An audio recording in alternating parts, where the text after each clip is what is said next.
And Jesus tells his disciples this parable. He says, a sower went out to sow, right? And he sows his seed on the wayside, right? And the bird comes, picks it up, and there it goes, right?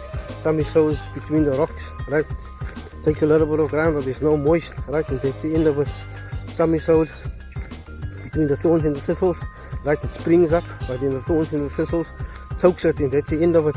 Some he sowed on good ground, it takes root, and brings forth 60-fold and 100-fold, right? And the disciples is like, what is this about seeds? He says the seeds that the sower is sowing is the word of God, right? Those that he sowed on the wayside, right? It's those that hear the word, doesn't think much about it. The devil's distraction, and that's the end of it, right? And those that he sowed between the rocks, it takes a little bit of ground. It's those that ponder on it, but then trials and tribulation comes in. That's the end of it. And those that is sown between the thorns and the thistles, as it takes a little ground, it springs up, there's the root, but then the cares of life comes, right? And that's the end of it. So forget about the word. But those that is sown on good ground, it's those that hear the word, do the word, act on it, right? Meditate on it, right? And he says, now a lamp, you light it up.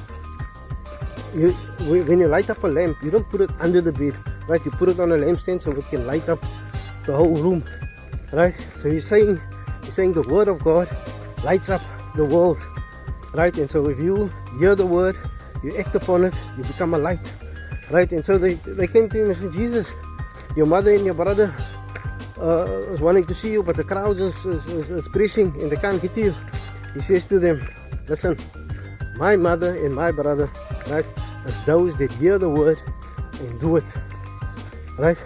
So if we hear the word and do the word, we are called brothers and sisters of Jesus, right?